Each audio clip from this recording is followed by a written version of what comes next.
एक आपके object of the issue के बारे में बताइए, जो आप करीब 50-60 करोड़ रुपया रेज़ करना चाह रहे हाँ, हैं। वी आर आप पैसा रेजिंग कहाँ यूटिलाइज़ करेंगे?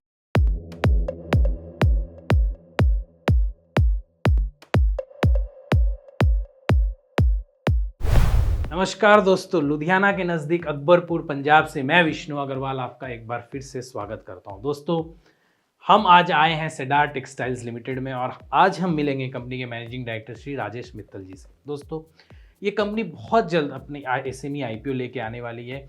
आज हम उनसे समझेंगे उनके बिजनेस के बारे में। पहले हम समझेंगे उनकी मैन्युफैक्चरिंग प्रोसेस, फिर कुछ डीआरएचपी रिलेटेड बात करेंगे, अंत में उनका विजन समझेंगे। इसलिए अंत तक जुड़े रहिएगा दोस्तों। चैनल को सब्सक्राइब और वीडियो को लाइक करना मत भूलिएगा। आपको अगर हमारे साथ जुड़ना है तो डिस्क्रिप्शन में व्हाट्सएप का लिंक है, आप उसे क्लिक करके जुड़ जाइए। एक स्टैंडर्ड डिस्क्लेमर दोस्तों, this is not a buy और सेल रिकमेंडेशन। हम ये कन्वर्सेशन सिर्फ इसलिए लाते ताकि आप इस कंपनी को और बेहतर तरीके से जान पाएँ। चलिए मिलते हैं राजेश जी से और जानते हैं उनकी कंपनी के बारे में। सर, बहुत बहुत स्वागत है। Thank you for being with us. Thanks for coming Vishnu ji, welcome to Cedaar. Thank you so much sir. So sir, पहला डिस्कशन हम स्टार्ट करते हैं। जनरली हम स्टार्ट करते हैं प्रोडक्ट्स के बारे में कि आप क्या बनाते हैं, आपके बिजनेस के बारे में। बहुत रंग बिरंगा चारों तरफ दिख रहा है, तो पहले आप ये बताइए सर, आप क्या बनाते हैं और क्या आपका प्रोडक्ट लाइन है? विष्णु जी, सिडार टेक्सटाइल का 3 मेजर बिजनेस पार्ट है। Okay. One is the yarn, where we are making melange and fancy yarns. हाँ, दूसरा हमारा है कुछ टेक्निकल टेक्सटाइल हाँ. जो हम स्पेशलाइज फाइबर से बनाते हैं। ओके। और तीसरा हम डाइड यान बनाते हैं। डाइड यान। डाइड यान, हाँ. यान डाइंग करते हैं। ठीक यान को पहले ग्रे यान को फिर हम डाइंग करते हैं खुद के अपने प्लांट में। और चौथा जो हम फॉरवर्ड इंटीग्रेशन में भी स्टार्ट कर रहे हैं फैब्रिक का। Okay. So we are going for fabric manufacturing. Now we are doing some fabric, job work from outside. Okay. But future में हम लोग खुद का after IPO we are planning to have our own fabric production in our own premises. ठीक है, So ये 4 segment हम लोग फॉरवर्ड इंटीग्रेशन में जाने वाले लाने वाले हैं। तो ये चारों को हम डिफरेंटली विस्तारित रूप से समझेंगे, इनका मैन्युफैक्चरिंग प्रोसेस और कैसे आप इनमें डील करते हैं आगे। उससे पहले सर, एक आपका टोटल सेल्स करीब 190 करोड़ का था पिछले साल। हाँ, reported. 23-24 का था और जो 24-25 एक्सपेक्टेड अराउंड 205 205। हाँ, तो ये 190 करोड़ में ये चारों का एक कंपोजिशन बता दीजिए हमें कि क्या डिवीजन है। विश्व जी, जो स्टार्टिंग में हम लोग जो मिलान एंड फैंसी यान हमारा जो है आज की डेट में कुछ ये भी हमें बताइएगा इसके बारे में। हाँ, 70% हमारा आज की डेट में मिलान एंड फैंसी यान का बिजनेस है। ठीक है। और 20% के करीब हमारा डाइड यान का बिजनेस है। ओके। और बाकी जैसे फैब्रिक अभी जो हम कर रहे हैं, थोड़ा जो वर्क से करा रहे हैं, वो हमारा अभी 10% है। जैसे इस तरह का फैब्रिक है। अच्छा। या बाकी जो हमारा कस्टमाइज फैब्रिक बायर की रिक्वायरमेंट है, या हमारी एक सिस्टर कंपनी है उसका कुछ रिक्वायरमेंट आता है। ओके। तो अभी वो 10% के करीब है। बट हमारा विजन यही है कि after the IPO in next going 3 to 4 years हमारा जो वैल्यू एडेड डाइड यान है प्लस जो फैब्रिक है वो बिल्कुल रिवर्स हो जाएगा। मीन्स वो हम एक्सपेक्ट कर रहे हैं कि 60 to 70%। एंड जो हमारा यान बिजनेस है which is also supporting to our forward integration, plus हमारे जो कस्टमर्स हैं एक्सपोर्ट के या डोमेस्टिक के, वो हम 30 से 35% की रेंज में चले जाएंगे। ठीक है। That is our future thought process. So major composition आपका यान से आता है, यान से। 20% डाइड यान से आता है। हाँ। ये जैसे ये कुछ देख रहे हो, ये यान आपके यहाँ ही बना है और डाइड ये हमारे यहाँ ये हमारे यहाँ ही डाइड यान बना है। हाँ। ये आपका आज की डेट में स्पेशल ये टेक्निकल टेक्सटाइल यान है which is all Japanese fibre. अच्छा। We have mention ABC means 3 different fibre. Okay. which is like Meta, Para, Aramid, which is all imported from China, from Japan. अच्छा। And ये सब anti static होते हैं, plus ये anti flame retardant जो हमारे specialise fabrics के लिए जाते हैं, जो हमारे एरोनॉटिकल इंजीनियर्स या जो ऑयल कंपनीज में लोग जो एम्प्लॉयज़ हैं जो पहनते हैं उनके लिए होता है। हाँ। तो उसके हिसाब से स्पेशलाइज यान है जो आपने उठाया है। हाँ। बट हमारी जो रेंज है वो डिफरेंट यान्स है। कुछ पॉलिस्टर डाइड यान है, कुछ कॉटन डाइड यान है, कुछ हाँ। Mix of cotton and viscose हैं, कुछ mix of cotton and polyester है। समझ गए। So we have like versatile range on all this. Understood. Sir, before we move on to the manufacturing segment, जहाँ हम आपका हर एक मैन्युफैक्चरिंग कैसे करते हैं हर एक सेगमेंट का हम देखेंगे, उससे पहले एक सवाल, इस कॉम्पोजिशन में 70% आपका यार्न मैन्युफैक्चरिंग है और 20% डाई है, 10% आप जो टेक्निकल टेक्सटाइल या जॉब वर्क कराते हैं। इसमें हाईएस्ट मार्जिन कंट्रीब्यूटर कौन है, किस में ज़्यादा मार्जिन आता है आपका? देखो, डाइड यान में और टेक्निकल टेक्सटाइल एंड फैब्रिक, हाँ। इसमें मार्जिन ज़्यादा है। अच्छा। तो जो नॉर्मल यान्स हैं और कुछ मिलान एंड फैंसी यान में उसमें मार्जिन उनसे कम है। सो आई कैन से लाइक कि यान में आपका 4 to 5% का मार्जिन है, तो if you go into the died यान and technical textile and fabric, वहाँ आपका 15 से 20% का मार्जिन। ठीक है, तो जो आपका मेजर कॉम्पोजिशन सेल्स जिससे आता है, जो यान मैन्युफैक्चरिंग है, वहाँ पे आपका मार्जिन कम है, और ग्रेजुअली आप आने वाले दिनों में जैसा आप कह रहे हैं उसको कम कर देंगे और डाइड यान को बढ़ाना चाहेंगे, और जो फॉरवर्ड इंटीग्रेशन कर रहे हैं उससे बढ़ाना चाहेंगे। तो सर पहले हम आपका डाइड यान से पहले हम आपका वो जो यान मैन्युफैक्चरिंग है उसका मैन्युफैक्चरिंग प्लांट आपको जाना चाहेंगे। श्योर तो क्या आप हमें ले जाएंगे? हाँ प्लीज। तो दोस्तों को अभी हम लोग जा रहे हैं यान मैन्युफैक्चरिंग, फिर हम डाइड यान कैसे होता है वहाँ पे सेगमेंट में जाएंगे, तो हमारे साथ जुड़े रहिएगा। चलिए चलते हैं।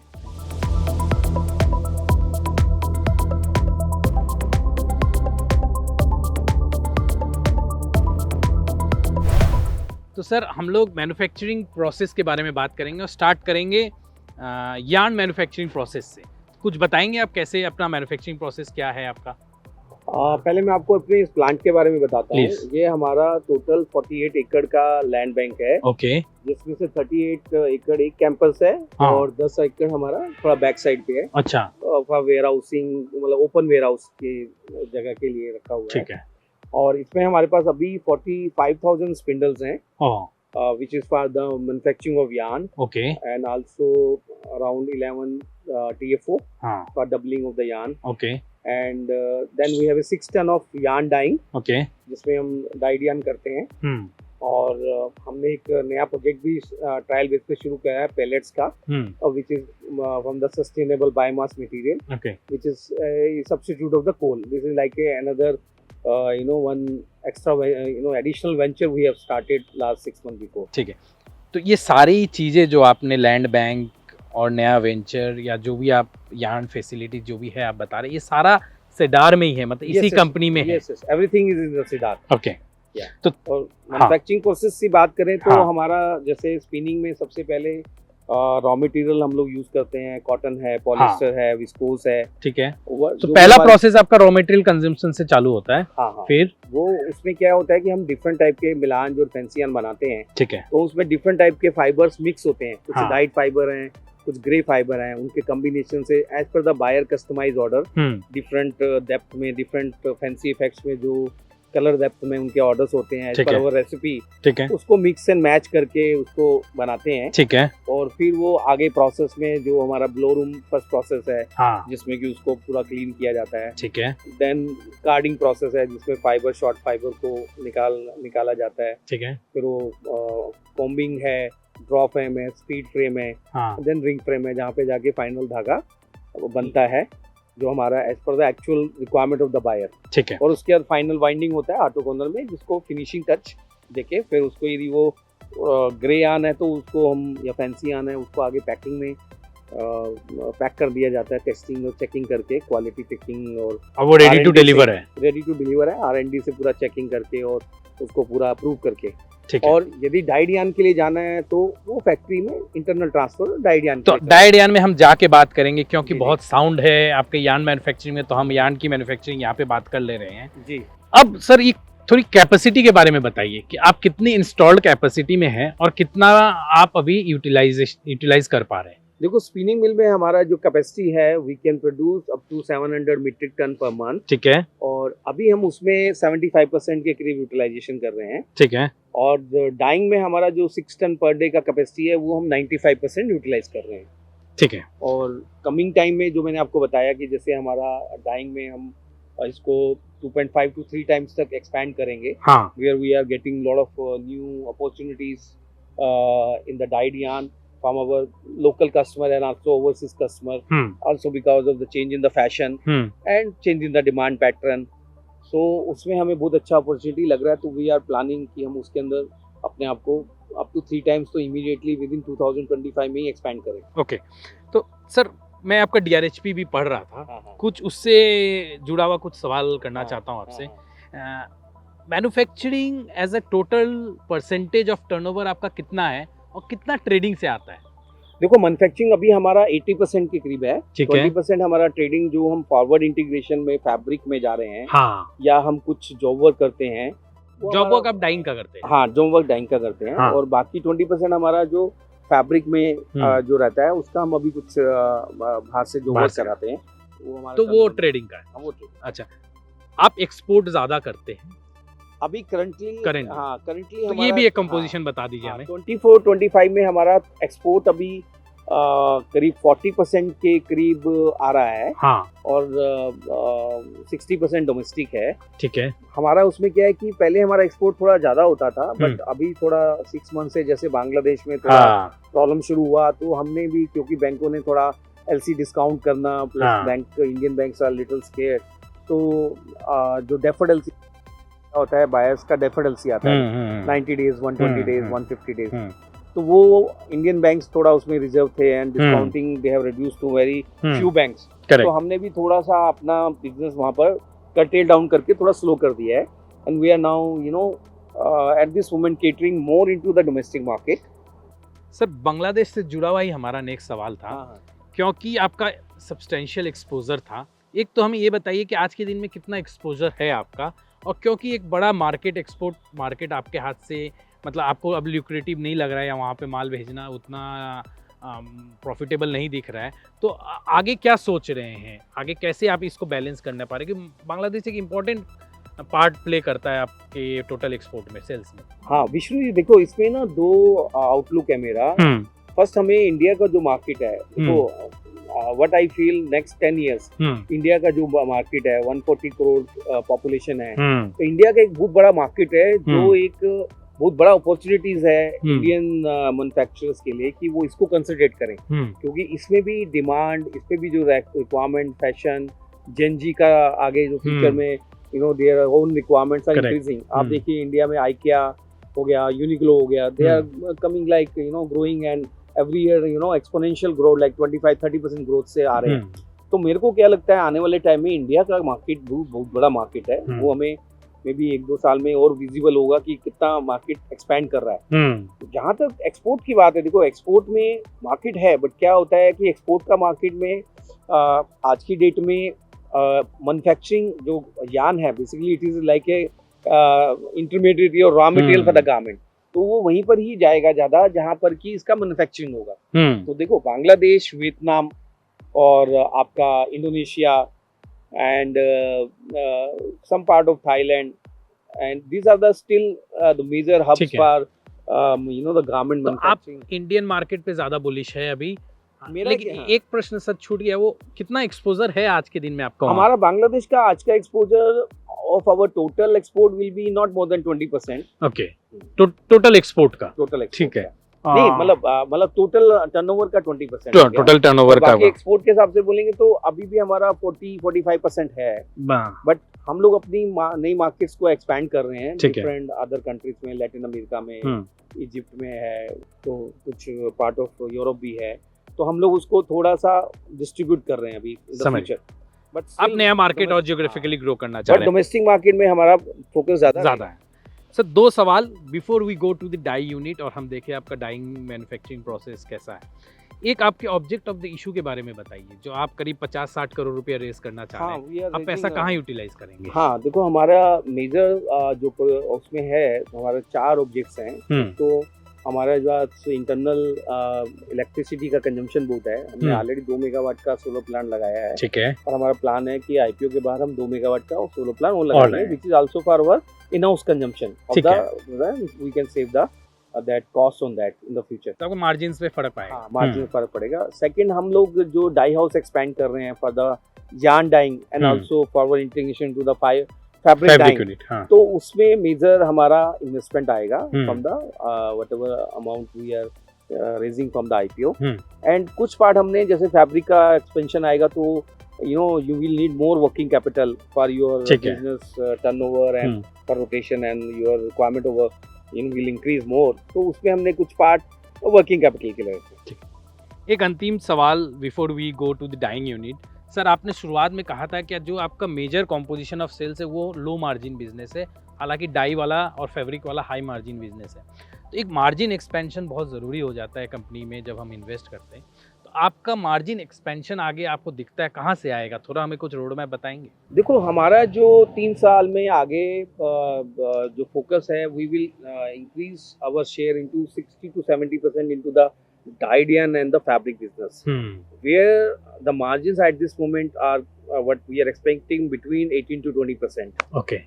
And based on that, when we calculate down the line 3 years, so our EBITDA and our PAT, which is we are expecting to grow, now we have around 5% or something, and we are expecting it will increase to 8 to 9% PAT. Okay. And the EBITDA would be 16 to 17%. अच्छा. तो वो हमारा focus और उसी direction में ही हमारा आगे काम कर रहे हैं, और उसी में हम एक्सपेंशन कर रहे हैं. कुछ फाइनेंशियल्स और रिस्क फैक्टर्स के रिलेटेड क्वेश्चंस रह चुके हैं जो कि हम करेंगे डाइंग यूनिट पे. तो क्या अब हमें आप डाइंग यूनिट पे ले जाएंगे क्या और दिखाएंगे कैसे होता है process? Let's go. Thank you.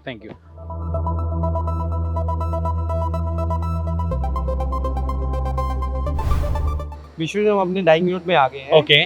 तो before visit the dyeing unit I just tell you, हमारा एक R&D है डाइंग यूनिट का, वो यहाँ पर है. ठीक है. स्पिनिंग का जो R&D है लैब, वो स्पिनिंग पे है. 2 R&D सेंटर्स हैं. इसके अलावा हमारा एक ह्यूमन रिसोर्स डेवलपमेंट सेंटर है. अच्छा. जिसमें हम वर्कर्स को रिक्रूट करते हैं, नए उनको ट्रेनिंग देते हैं, या जिन वर्कर्स को अपग्रेडेशन ऑफ स्किल्स लगता है डेली रूटीन में, उनको वहाँ पर हमारा जो लेबर ट्रेनिंग ऑफिसर है वो उनको थोड़ा अपग्रेड स्किल के लिए और नई ट्रेनिंग के लिए कंटिन्यूस प्रोसेस चलता रहता है. तो वो एक स्किल ट्रेनिंग सेंटर भी आपने रखा है. जी. तो अब ये प्रोसेस के बारे में बताइए सर थोड़ा हमको. हाँ, हम डाइंग का प्रोसेस जो स्टार्ट होता है, वो यान है कि हमारी इन हाउस फैक्ट्री पे जो जब आज हो, पहले वो यान आके हमारे को सॉफ्ट वाइंडिंग करना होता है. Soft winding.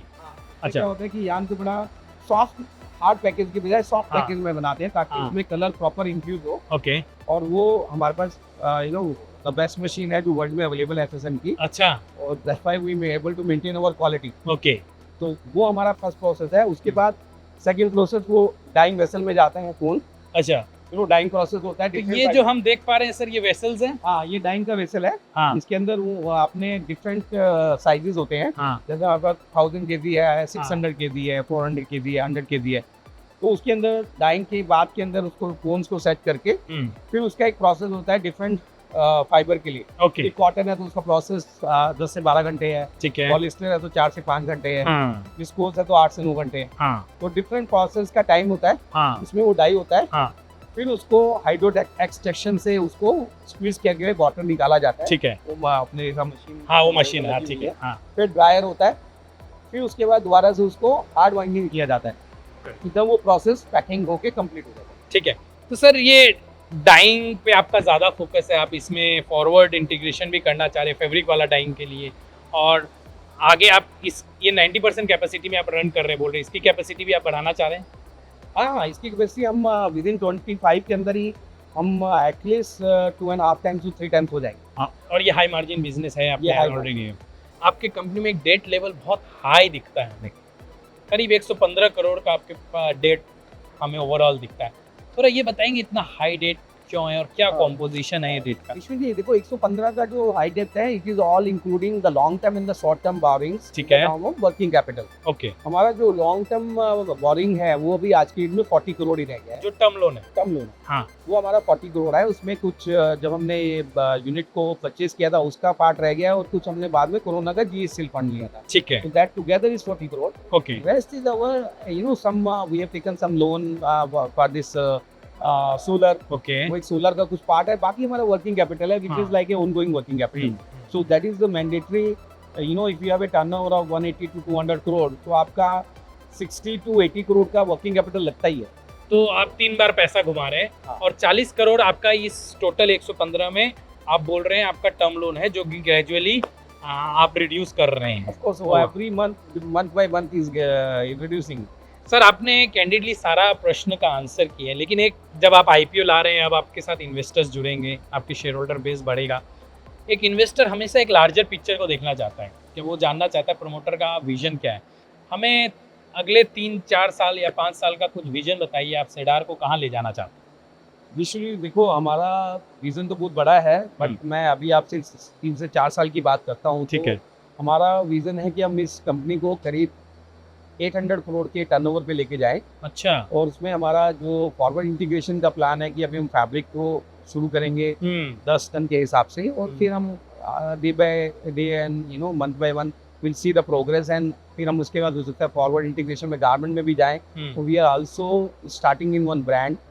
तो उन सबको हमको आगे फॉरवर्ड इंटीग्रेशन में जाते हुए हमारा विजन तो 700 से 800 करोड़ इमीडिएटली 4 साल में जाने का है। फिर उसके बाद नेक्स्ट स्टेप में may be 1000 crore 3000 crore, let's see how the लेकिन सर 800 करोड़ के लिए अभी जो कैपिटल रेज करे उतना उससे जो केपेक्स होगा उससे तो आप अचीव नहीं कर पाएंगे, मतलब आपको फिर एक फंड रेजिंग में जाना पड़ेगा नहीं या बैंक से और हेल्प लेना पड़ेगा। हाँ, वो हम कुछ बैंक से हेल्प लेंगे या कोई एक राइट इशू में जाएंगे या हाँ। 1 साल के बाद या कुछ प्रेफरेंशियल शेयर में जाएंगे और कुछ हमारे जो इंटरनल अप्रूवल्स आएंगे उसको भी हम इन्वेस्ट करके उसको ग्रोथ की तरफ जाएंगे। देखो हमारी इस कंपनी का एक मेन ब्यूटी क्या है, हमारे पास इंफ्रास्ट्रक्चर बहुत बड़ा है, आपने देखा ही है। करेक्ट। हमारे पास ऑलरेडी 800,000 स्क्वायर फीट का तो बिल्डिंग है।